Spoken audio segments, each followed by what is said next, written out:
الحمد لله وكفى وسلام على عباده الذين اصطفى أما بعد فقد قال الله تعالى في كلامه المجيد وفرقانه الحميد أعوذ بالله من الشيطان الرجيم بسم الله الرحمن الرحيم إن عدة الشهور عند الله 12 شهرا في كتاب الله يوم خلق السماوات والأرض منها 4 حرم إلى آخر الآية. وقال رسول الله صلى الله عليه وسلم اغتنم 5 قبل 5 شبابك قبل هرمك وصحتك قبل سقمك وغناك قبل فقرك وفراغك قبل شغلك وحياتك قبل موتك. بارك الله لنا ولكم بالقرآن العظيم ونفعنا وإياكم بالآيات والذكر الحكيم. درس اللهم صل على محمد وعلى آل محمد كما صليت على إبراهيم وعلى آل إبراهيم إنك حميد مجيد. اللهم بارك على محمد وعلى آل محمد كما باركت على إبراهيم وعلى آل إبراهيم إنك حميد مجيد.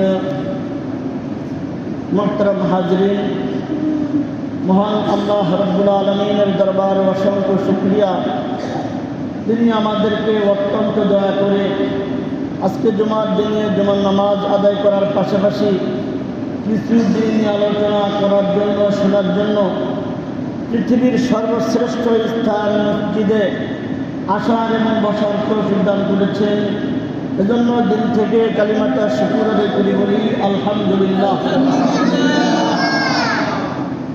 আজকে হিজরি নববর্ষ তথা 1447 হিজরির প্রথম মাসের প্রথম দিন এবং প্রথম জুমা। এমন একটা বরকতময় দিনে আল্লাহ পাক রব্বুল আলামিন তার ঘরে আমাদেরকে তার মেহমান হওয়ার সৌভাগ্য দান করলেন। এজন্য আরেকবার কালিমাটা শুকর আদায় করি, বলি আলহামদুলিল্লাহ। আমাদের দেশে অধিকাংশ মানুষ ইংরেজি তারিখটা খুব জানে,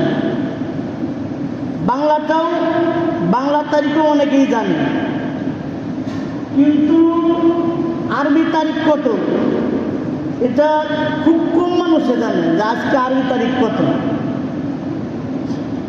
এর কারণ হিসেবে আমার কাছে যেটা মনে হয় সেটা হলো আমাদের দেশে ইংরেজি নববর্ষ পালন করা হয়। ইংরেজি নববর্ষ পালন করা হয় পয়লা বৈশাখের নামে, বাংলা নববর্ষ পালন করা হয়। কিন্তু পহেলা মুহররম যে বছরের প্রথম দিন এটা সম্পর্কে খুব একটা আলোচনা হয় না, অথচ আমি বা আপনি একজন মুসলমান হিসেবে এটা একটা দুঃখজনক বিষয়। বৈধ অবৈধতার সীমা তো আছে শরীয়তে, তবে অন্তত পক্ষে এই হিজরি নববর্ষ কবে আসতেছে, কবে যাচ্ছে, আমাদের কিছুটা হলেও মানুষ থাকা দরকার। কারণ হলো আমাদের যত ইবাদত বন্দেগী আছে, এই সব ইবাদত বন্দেগী সব কিন্তু আরবি মাসে সেট করা।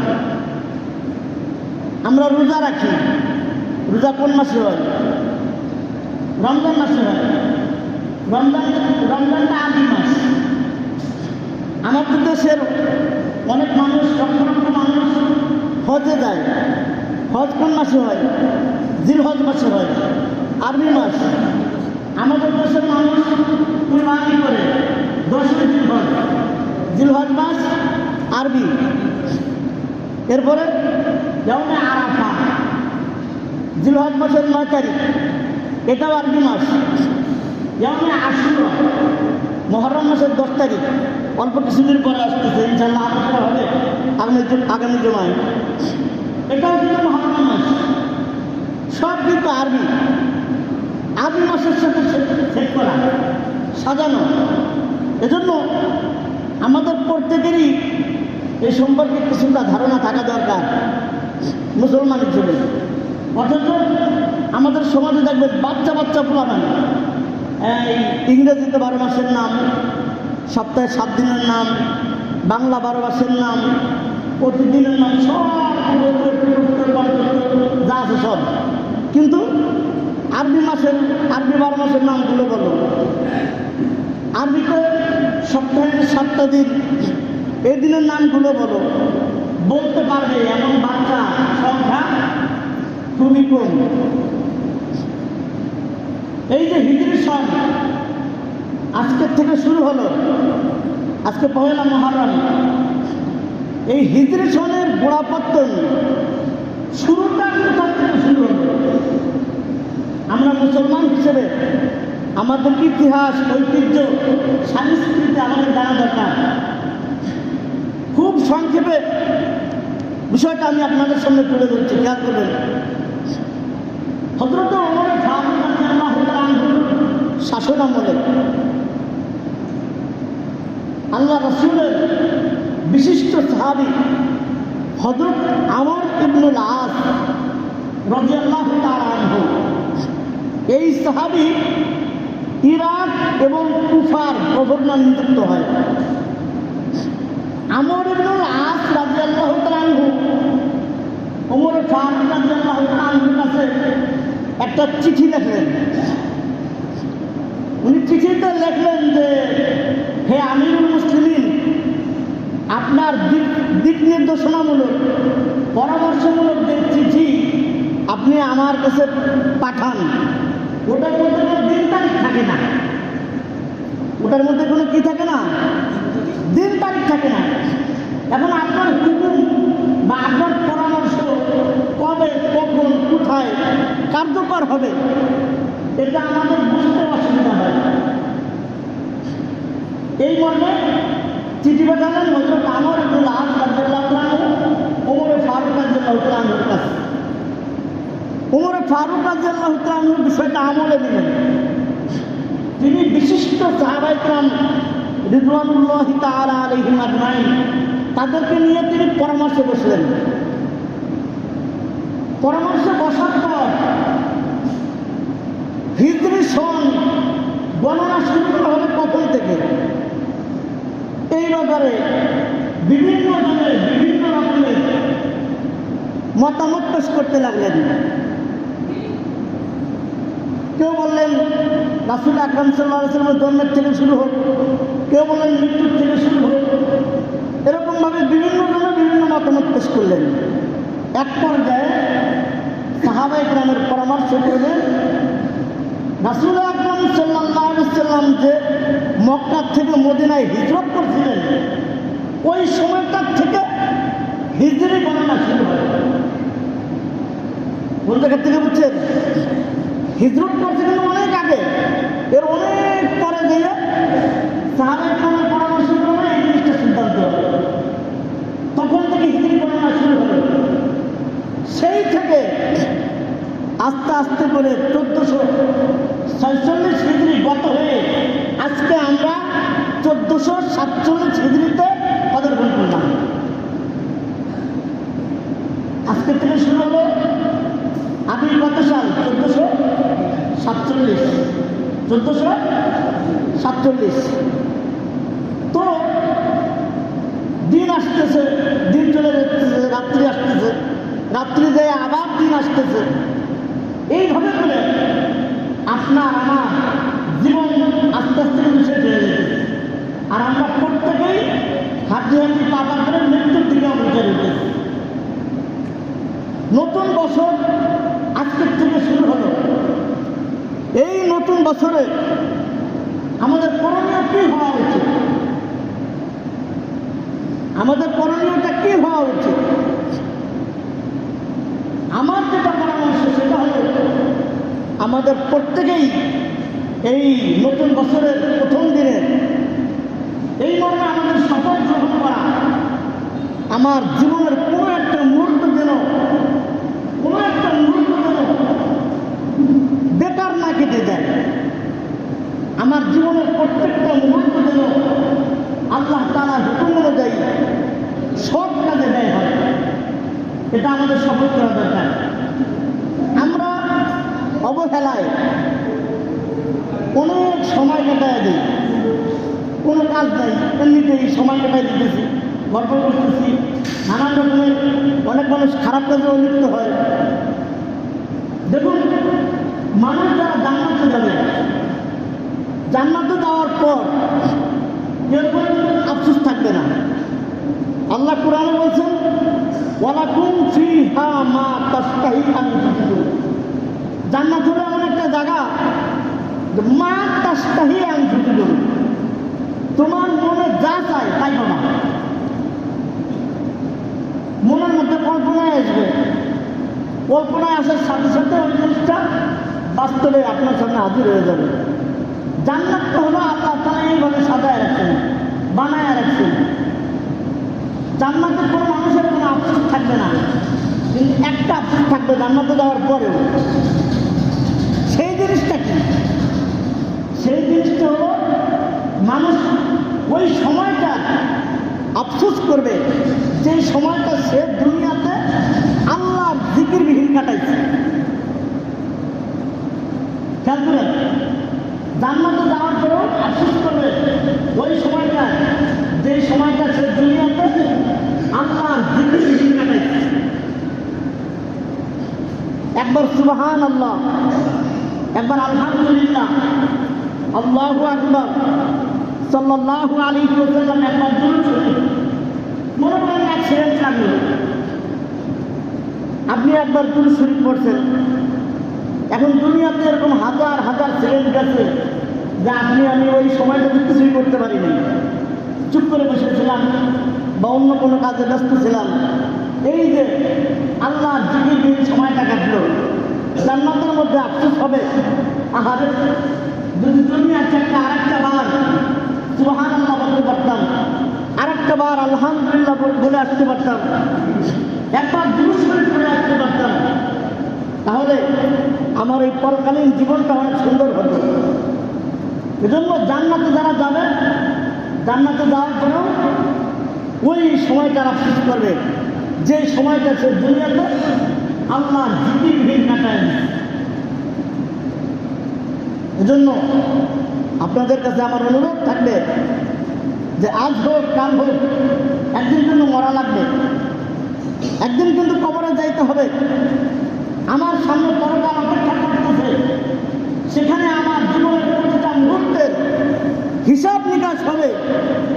এই কথা মাথায় রেখে আমাদের জীবনের কোন মুহূর্তে গেল আল্লাহ জিকিরবিহীন, নেক আমলবিহীন না কাটে, এই বিষয়ে আমরা খেয়াল করব। নতুন বছরে আজকে শুরুর দিন, আমার দ্বারা যেন কোনো মানুষের ক্ষতি না হয়।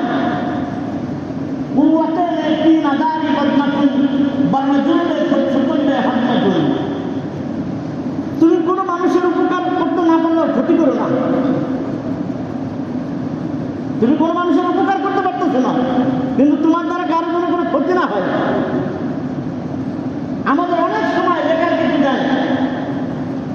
কোনো এক জায়গায় আমি লেখা দেখছিলাম যে অলস মস্তিষ্কে শয়তান বাসা বাঁধে। কোনো কাজ নাই তো, বেকার বসে রয়েছে, শুধু টেনশন, অমকে কী করলো, সমক কী করলো, ওর দোষ আছে কোথায়, ওর দোষ আছে কোথায়, ওর দোষ আছে, সারাদিন এই ডিউটি।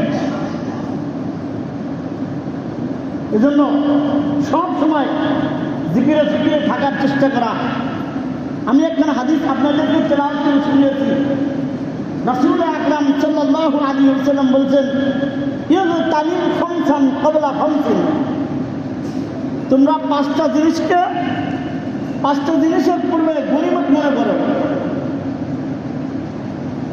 পাঁচটা জিনিসের পূর্বে তোমরা গনিমত মনে করো, মূল্যবান মনে করো। 1 নম্বর, শাবাবাকা ক্বাবলা হারামি। শাবাবাকা ক্বাবলা হারামি, যৌবনকালটাকে বৃদ্ধকাল আসার পূর্বে এটাকে তুমি গনিমত মনে করো। একজন মানুষের যত কাল আছে, শৈশবকাল, যৌবনকাল, বৃদ্ধকাল। যৌবনকালটাকে বলা যায় একটা স্বর্ণযুগ। যৌবনকালে যা পারা যায়, বুড়া হয়ে যাওয়ার পরেও তা পারা যায়, কি বলেন? এখন মন চাইলে অনেক নফল নামাজ পড়া যায়, জিকির করা যায়, বেশি বেশি ইবাদত বন্দেগী করা যায়। একসময় যখন বৃদ্ধকাল এসে পড়বে, বুড়া তো একদিন হইতেই হয়, কি বলেন? নাকি এরকম যৌবন চিরকাল থাকবে? যৌবন চিরকাল থাকবে না, একদিন বৃদ্ধকাল এসে পড়বে। এজন্য যৌবনকাল থাকা কালীন আল্লাহর হুকুম বেশি বেশি পালন করা। সমাজে দেখেন যারা 5 ওয়াক্ত বা নিয়মিত নামাজি, এর অধিকাংশ কিন্তু বুড়া মানুষ। যুবক কিন্তু 5 ওয়াক্ত নামাজি, এরকম লোকের সংখ্যা খুবই কম।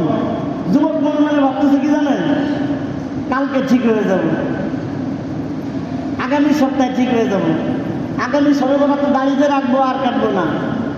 এই আগামীকাল, আগামী শবে বরাত, আগামী শবে কদর, আগামী রমজান, আগামী সপ্তাহ, এইভাবে কাল আমার দুটো অনেক কালে ধরতে হবে। এই কাল শেষ করে দেবে আপনারা। এই কালের অপেক্ষা করতে করতে বহু যুবক কবরে শুয়ে পড়ত। আপনি যে বৃদ্ধকাল পাইবেন তার কোনো গ্যারান্টি আছে? কত যুবক কবরে শুয়ে আছে নাকি বলেন? বহুত আছে। আপনার আমার বয়সে বহুত মানুষ কবরে শুয়ে আছে, আফসোস করতে যা হারে আরেকটা সুন্দর যদি দিয়ে আসতে পারতাম।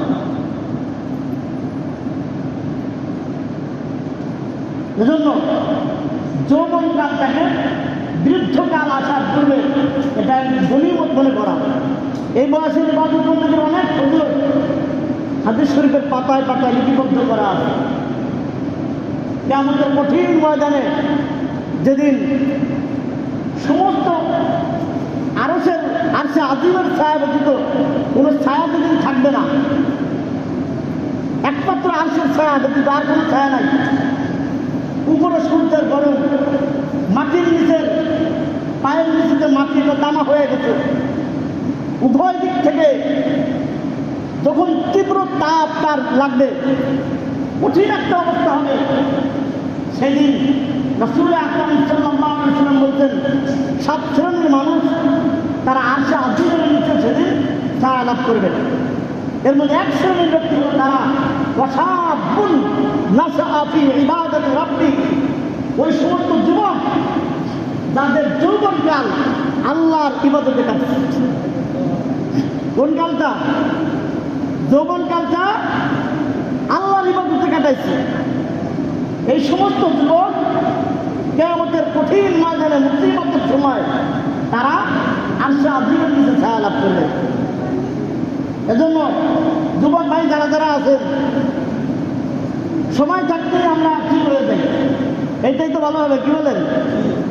আমরা তো এক সময় আপনি যৌবনকাল পাইয়া নানান রকমের গুনার কাজ করতেন, আপনার যৌবনকাল শেষ হয়ে যাবে। গুনাহ কি শেষ হবে? গুনাহ কিন্তু ফেরেশতারা লেগে ফেলাইছে।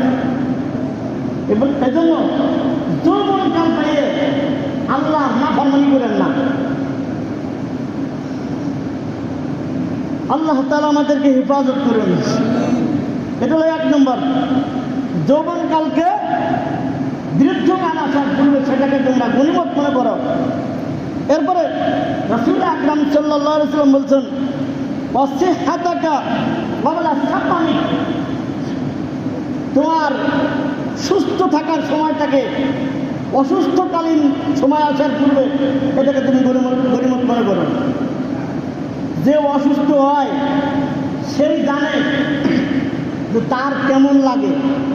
আপনি আমি সুস্থ মানুষ মসজিদে আসতে পারছি হাইটে, অনেক মানুষ যারা দেখেন এই মুহূর্তে হাসপাতালে ছটফট করতেছে, মৃত্যু যন্ত্রণায় ছটফট করতেছে, বিভিন্ন রকমের যন্ত্রণায় ছটফট করতেছে। আল্লাহ আপনাকে আমাকে সুস্থ একটা শরীর, একটা দেহ দান করেছেন। রাসূল আকরাম সাল্লাল্লাহু আলাইহি ওয়াসাল্লাম বলেন, তোমার এই সুস্থতাকালীন সময়কে অসুস্থতা আসার পূর্বে তুমি গনিমত মনে করো। আর অসুস্থতা কখন আসবে তার কোনো জানা আছে কি বলেন? যে কোনো সময় এসে করতে পারবে। এজন্য সুস্থ থাকার সময়টাকে গনিমত মনে করে এটা আল্লাহর হুকুমে লাগান। এরপরে রাসূল আকরাম সাল্লাল্লাহু আলাইহি ওয়াসাল্লাম বলছেন, ওয়া গিনাকা ক্বাবলা ফাকরিক, ওয়া গিনাকা ক্বাবলা ফাকরিক, তোমার দারিদ্রতা আসার পূর্বে তোমার সচ্ছলতাকে তুমি গনিমত মনে করো। আগামী বছরে তো যাকাত দেবো, আগামী বছরে তো এই দান করবো, সেই দান করবো। এখন তোমার সচ্ছলতা আছে, হয়তো পারে একটা সময় তোমার দারিদ্রতা এসে পড়বে, ইচ্ছা করলেও 2 টাকা দান করতে পারবে না, ইচ্ছা করলেও 2 টাকা দান করতে পারবে না। এজন্য এই সচ্ছলতার সময়টাকে গনিমত মনে করা, আল্লাহর দেওয়া সম্পদ আল্লাহর রাস্তায় সঠিকভাবে ব্যয় করার চেষ্টা করা। আল্লাহ তাআলা আমাদেরকে তৌফিক দান করুন।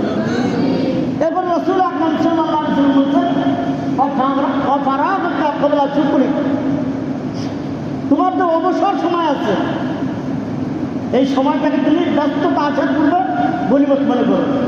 আমি এখন আমার কোনো কাজ নাই, অবসর আছে, আমি আস্তে আস্তে করে মনে মনে জোরে আওয়াজও করা লাগবে না, 100 বার দুরূদ শরীফ পড়ে নেই, সাল্লাল্লাহু আলাইহি ওয়াসাল্লাম সাল্লাল্লাহু আলাইহি ওয়াসাল্লাম সাল্লাল্লাহু আলাইহি ওয়াসাল্লাম, একটু জিকির করে নেই, আল্লাহ আল্লাহ জিকির করি, সুবহানাল্লাহ আলহামদুলিল্লাহ আল্লাহু আকবার জিকির করে নেই।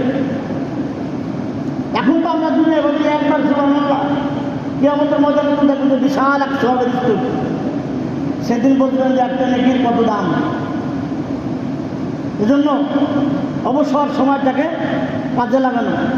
রাসূল আকরাম সাল্লাল্লাহু আলাইহি ওয়াসাল্লাম আরেক হাদিসের মধ্যে বলছেন, নিয়ামাতানে মাগবুনুন ফীহিমা কাসীরুন মিনান নাস, 2টা নিয়ামত সম্পর্কে অধিকাংশ মানুষ গাফেল, উদাসীন অবস্থায় থাকে।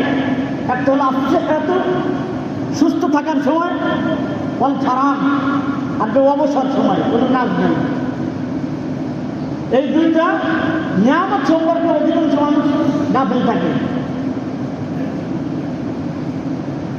এজন্য এই সময়গুলো যাতে আমাদের গাফলতির মধ্যে, উদাসীনতার মধ্যে না কাটে, আল্লাহ তাআলা আমাদেরকে তৌফিক দান করুন।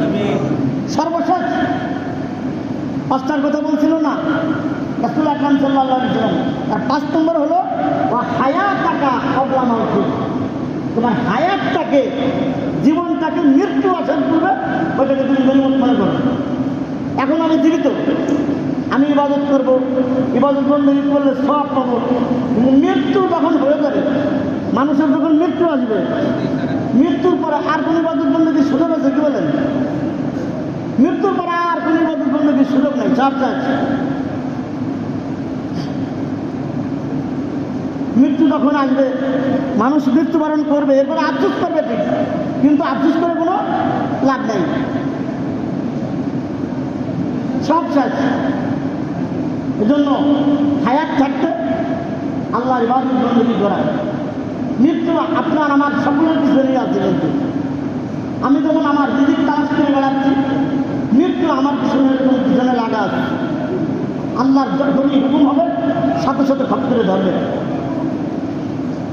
এজন্য রাসূল আকরাম সাল্লাল্লাহু আলাইহি ওয়াসাল্লাম বলছেন যে তোমার হায়াতটাকে মৃত্যু আসার পূর্বে গনিমত মনে করো। তো 5টা জিনিসের কথা বললাম। আল্লাহ পাক রব্বুল আলামিন আমাদের সকলকে এই 5 জিনিসের উপরে আমল করার তৌফিক দান করেন। সকলে বলে আমিন।